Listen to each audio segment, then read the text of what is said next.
VR46 Racing Team berencana mengambil keuntungan maksimal dengan kehadiran Marc Marquez di tim Gresini Racing untuk MotoGP 2024. Tim milik Valentino Rossi ini tidak hanya memandang Marc Marquez sebagai ancaman ataupun musuh baru, namun juga menjadi sumber informasi soal motor Ducati.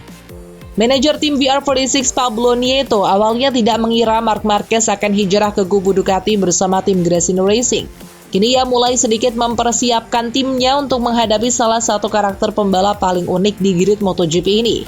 Dengan aturan bebas Ducati soal data motor masing-masing pembalapnya, Nieto meminta pembalapnya untuk memanfaatkan kehadiran Marquez dengan maksimal.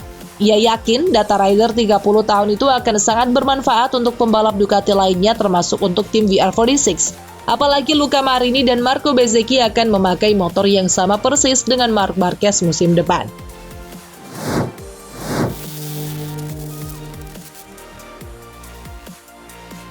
Marc Marquez mengakhiri kerjasama lebih cepat dengan Honda yang seharusnya sampai akhir musim MotoGP 2024. Juara dunia MotoGP 6 kali itu akhirnya berlabuh ke salah satu rival dari Honda itu sendiri, yakni Gresini Racing Ducati. Alasan motor menjadi salah satu yang menjadi alasan Marquez tak ingin berlama-lama lagi dengan pabrikan asal Jepang tersebut. Pedrosa yang selama 13 musim di MotoGP selalu membela panji Repsol Honda itu membuka alasan mengapa pembalap kesulitan mengendalikan RC213V. Adalah ambisi besar dan gengsi dari Honda itu sendiri yang lebih mengutamakan horsepower dan top speed tanpa memperhatikan detail lain. Meskipun saat ini Honda masih kalah dengan Ducati. Pedrosa mengakui bahwa saat ini Honda memiliki filosofi yang sama sejak dahulu, di mana tim berlogo sayap tunggal itu hanya bertugas memberikan pembalapnya motor yang powerful dan pembalapnya lah yang mengaturnya. Pedrosa pun mengenang masa-masa di mana dirinya masih bersama Honda. Kala itu, Pedrosa selalu meminta kepada Honda bahwa dirinya tidak membutuhkan motor dengan lebih banyak tenaga, tetapi meminta agar motornya lebih tenang, memiliki cengkraman yang lebih baik dan dapat menikung lebih cepat. Tetapi Honda selalu memberikan motor dengan lebih banyak tenaga kepada Pedrosa. Maka dari itu tak heran bagi Pedrosa melihat Marquez akhirnya menyerah dengan proyek-proyek yang dijanjikan Honda. Pada akhirnya pembalap yang dipaksa bekerja keras sendiri untuk menjinakkan motornya, seperti harus mengembangkan uji coba secara teknis di mana pembalap harus mampu mengendalikan gas dengan lebih halus dan baik. Kemudian pembalap Honda harus melakukan setup yang luar biasa pada suspensi dan sasis untuk menjinakkan semua detail pergerakan motor, yang mana tidak dapat dilakukan motor itu sendiri secara alami. Pedrosa pun menilai Marc Marquez melakukan penyesuaian dengan sangat baik pada motor Honda beberapa tahun terakhir, sampai pada akhirnya saat ini terjadi kemajuan teknologi yang begitu brutal dalam beberapa tahun terakhir seperti aero, whole shot, dan lainnya, sehingga Marquez tidak lagi mampu menutupi semua yang tidak dimiliki motor.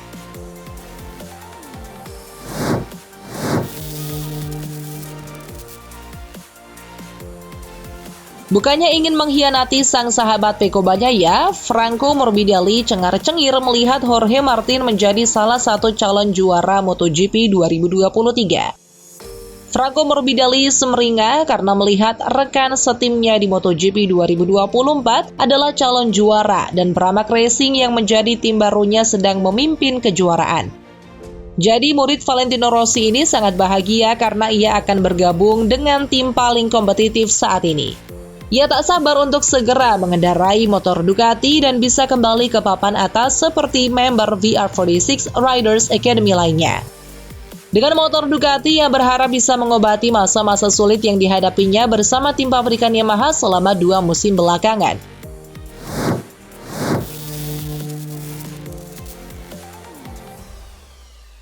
Menjelang 3 seri terakhir MotoGP 2023, teka-teki mengenai pengganti Marc Marquez di Repsol Honda Team masih belum terlihat.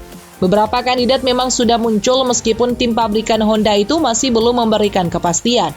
Pengganti Marc Marquez untuk bertandem dengan Joan Mir pun wajib berpengalaman.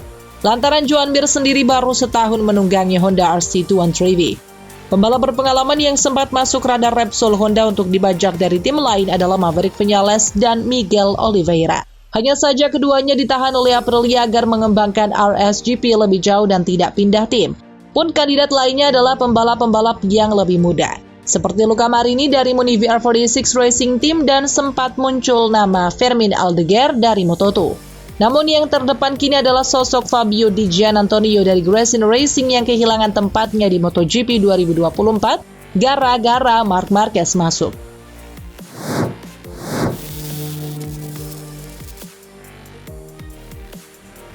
Juara dunia MotoGP 2021 itu termasuk di antara sebagian besar pembalap di grid yang akan memasuki tahun terakhir kontrak mereka pada 2024. Itu berarti 2025 bisa menjadi tahun yang menarik bagi pasar pembalap, dengan setiap pabrikan dapat menawarkan sepeda motor kosong kepada pesaing terbaik yang ada.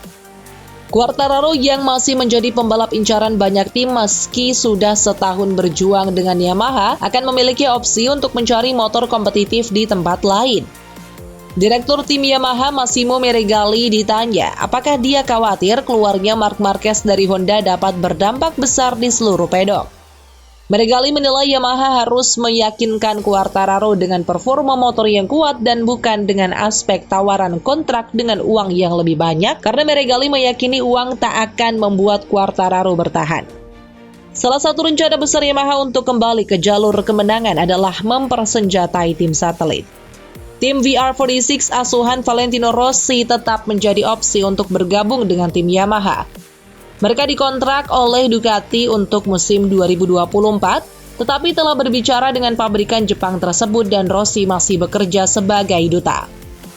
Meregali menegaskan bahwa Quartararo dapat dilengkapi dengan motor pemenang pada 2025.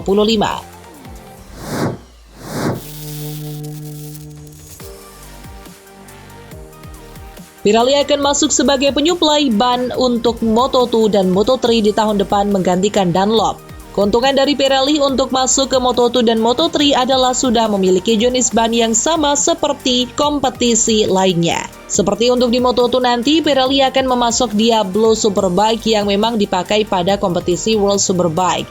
Tes untuk mengetahui kecocokan antara karakter ban dengan motor Moto2 dan Moto3 juga akan dilakukan selepas seri terakhir di Valencia, Spanyol mendatang.